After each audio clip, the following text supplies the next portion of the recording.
O que é necessário de Donald Trump para acabar com a guerra e garantir que não haverá uma nova agressão à Ucrânia? Da parte da Rússia, você convidou o presidente Trump para a Ucrânia.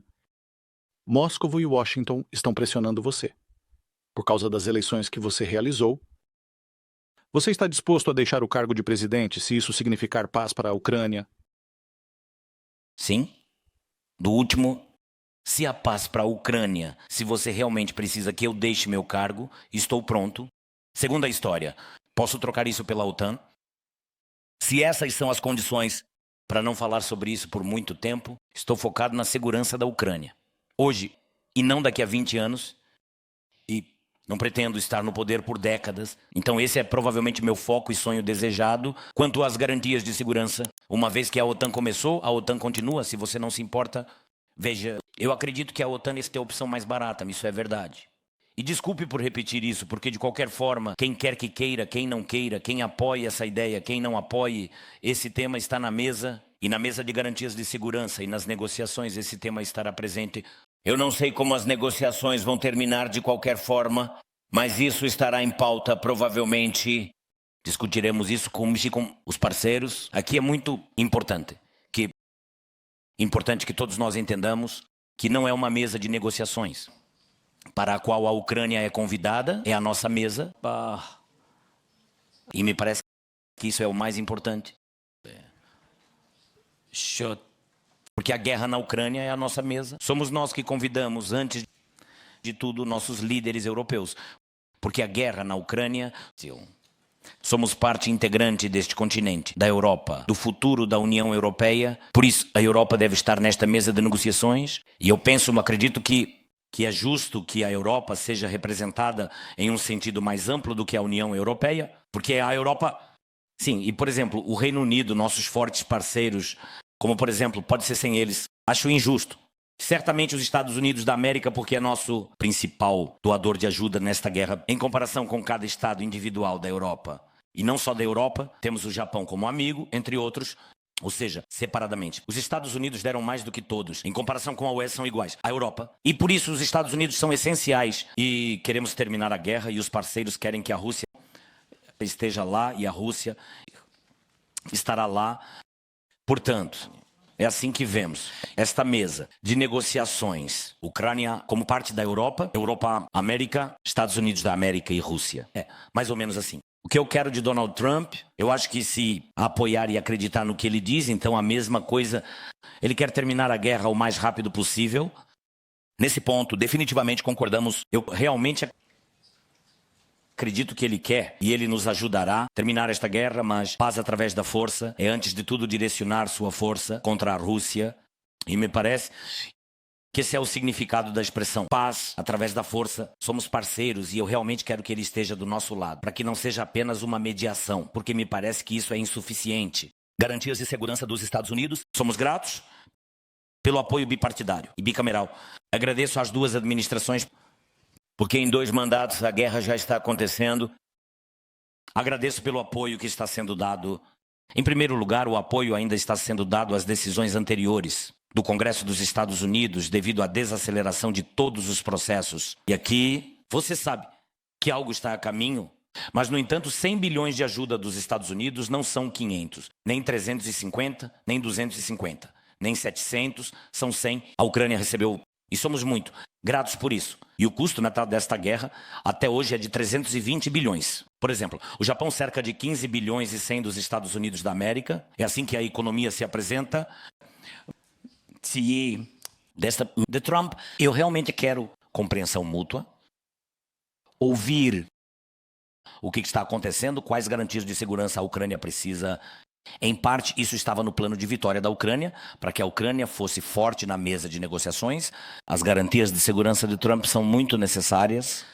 E eu gostaria de falar com ele sobre o contingente. Em princípio, a estrutura da presença do contingente.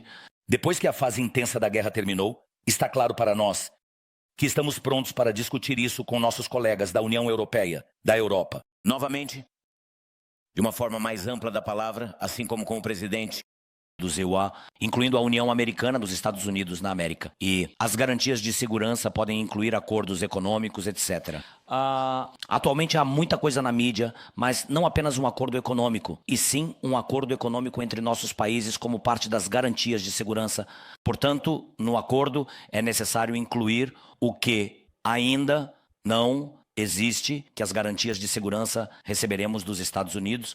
E eu convidei o presidente Trump, sempre convido em todos os nossos contatos, gostaria muito que ele estivesse na Ucrânia. Você sabe, Kellogg esteve aqui, também esteve o secretário do Tesouro dele, sem dúvida, muitos senadores e congressistas vêm nos visitar com frequência. Eu gostaria muito que ele viesse, mas até agora não conseguimos isso. Mas, bem, não importa, ele virá aqui, isso é o melhor. Ou eu irei a Washington, isso também será significativo. Por favor, ali mesmo, SLM, STB, se tive. Ali mesmo, ali naquele... Saudações. Senhor presidente, meu nome é Sergei Yeremenko, SLM Notícias, STB, CTV. Eu tenho uma pergunta para você. Ou você pode explicar para si mesmo como o mundo atual chegou ao ponto em que tarifas e ameaças são direcionadas ao Canadá e à Dinamarca? Acordos impressionantes, MAP para a Ucrânia. E a lâmpada quente. A reunião na RIA para aquelas pessoas que ainda ontem ameaçaram reduzir os Usamawa a cinzas radioativas. Obrigado a você.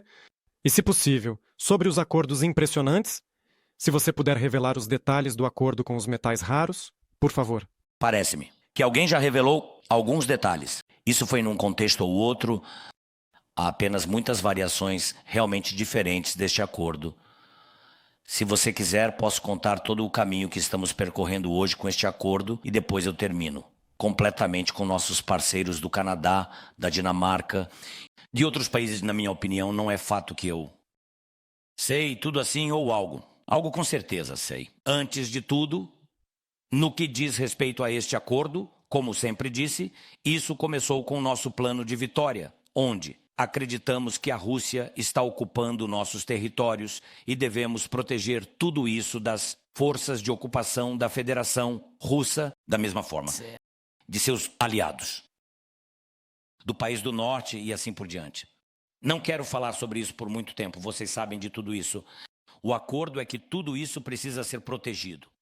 E precisamos de garantias de segurança, por isso para a Ucrânia. E a Ucrânia diz, ok, dê-nos garantias de segurança, isso. É uma parte essencial do diálogo sobre este acordo. Estamos prontos. E para o que vocês estão prontos? E nós respondemos, vamos conversar, aqui está o acesso para vocês. Vamos falar sobre minerais. Vamos falar sobre extração. Vamos falar sobre petróleo. Vamos falar sobre gás. Vocês extraem, nós compartilhamos. Vocês têm prioridade. Vocês são o número 1. Mas façam tudo para parar o inimigo e para restaurar a justiça para nós. Terminem esta guerra, parar força Putin. Essa é mais ou menos a história. Também incluía, vocês sabem, um pacote de contenção. Armas, mísseis, defesa aérea, etc. Novamente, quero enfatizar, é uma proposta abrangente, foi porque precisamos de garantias de segurança, entre as quais o fortalecimento do exército ucraniano e equipamento. Equipar nossas forças armadas, e tudo isso é muito necessário. E defesa aérea, 100%. De proteção do céu sobre a Ucrânia. Agora vamos para esta parte. Garantias de segurança. Recebemos o primeiro acordo no qual não havia garantias de segurança, e não há escândalo nisso, simplesmente não atende ao pedido. Ou seja, a questão de dividir tudo 50-50. Foi mais ou menos assim que o primeiro acordo parecia. Eu disse que não aceitaria isso. E não deixaria ministro assinar. Esses foram encontros com o ministro das Finanças. O primeiro-ministro da Ucrânia. Isso é impossível, simplesmente. Não podemos simplesmente dividir 50-50 sem entender o que nos espera adiante. Mesmo que a questão fosse dividir tudo 50-50, o que está ocupado, nós ajudamos vocês a reconstruir, vamos dividir. Isso é uma conversa concreta. Eu não sei sobre essas porcentagens, mas é claro o que vocês estão oferecendo. E, inicialmente, este acordo não era claro, era diferente. Houve várias reuniões. Eu disse que seria assim. Outra história, quando apareceu o segundo formato do acordo, já havia 500 bilhões. Então ficou claro todas as mensagens até aquele momento que vinham dos Estados Unidos da América, que estamos falando sobre a dívida. O que a Ucrânia deveria reconhecer? Dívida. Porque se o fundo e Para onde vai o dinheiro da extração? Ele vai para o fundo. E se ele, de acordo com a segunda versão do acordo, estiver a 100%, pertence aos Estados Unidos da América, isso indica que não é um co-investimento 500 bilhões, porque estamos preenchendo isso com nossos minerais ou com nossas empresas. Não é um acordo quadro. Nem todas as empresas foram listadas já. Se o dinheiro for ao fundo e nada do exterior entra nesse fundo e tudo é interno ao país, estamos entregando isso, dívida. Agora, 500 milhões. Vamos primeiro lidar com o número. Ou seja, eu sei que tínhamos 100. E isso é um fato. Eu não vou reconhecer 500. Quem quer que... Diga, por mais que eu me comunique com todo o respeito aos nossos parceiros, mas eu permaneço firme, porque essa é a verdadeira situação. Absolutamente, estamos certos. E a segunda situação, para ser honesto, mesmo sem bilhões, não estou pronto para aceitar. Vou explicar por quê. Porque não reconhecer subsídios como dívidas? Gostemos ou não. Eu negociei com Biden e negociei com o Congresso do GOA. Grato ao Congresso, foi a presença de duas partes e apoio. Para subsídios, um subsídio não é uma dívida e não precisamos reembolsar a dívida. Talvez isso não seja bem recebido e isso é injusto. Talvez, eu não sei, mas esse é o acordo. Isso existia antes. É um subsídio, ou seja, a questão não é o número. O problema é que não reconhecemos isso como dívida. Se a condição hoje é que os Estados Unidos, nossos parceiros estratégicos, dizem: vamos dar ajuda a vocês, mas vocês devem devolvê-la com lucro para os EUA. Isso é um acordo, não uma doação. É um novo acordo e foi isso que eu disse. Estou pronto para esse tipo de diálogo e estou confiante de que será positivo.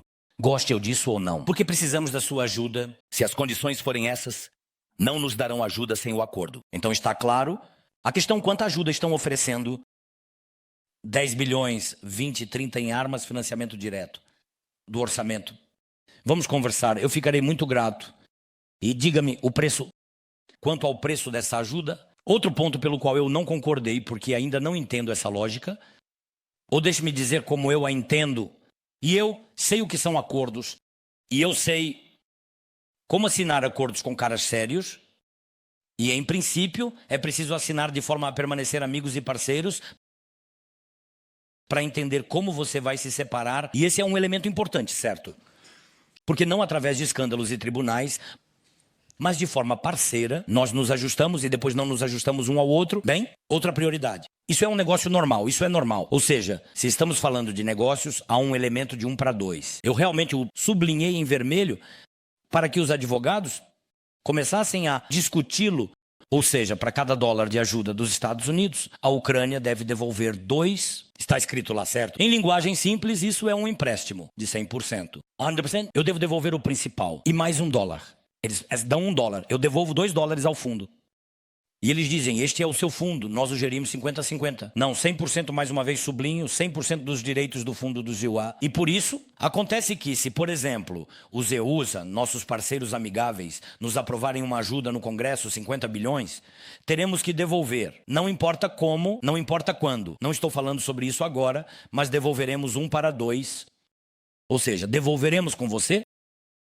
Sobre o empréstimo, eu tenho uma pergunta. Ou seja, eu devolvo 50 e mais 50, certo? Ou seja, eu devolvo 100 bilhões, se isso for necessário, e agora, e não podemos sem isso, provavelmente. Devemos seguir por esse caminho. Mas eu tenho uma pergunta, diga-me, lógica, e ninguém pode me responder. Quando os Estados Unidos da América vendem armas para Israel, Catar,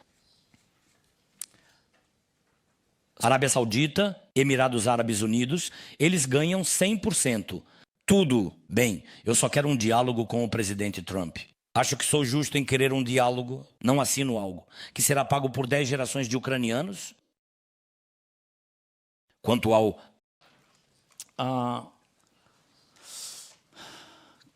Canadá e Dinamarca, Canadá, o primeiro-ministro Justin Trudeau, ele estará conosco e ele estará conosco amanhã e ele é o presidente do G7. Para nós isso é muito importante. Eu não sei, ele me contará os detalhes do que está acontecendo no ZEUA.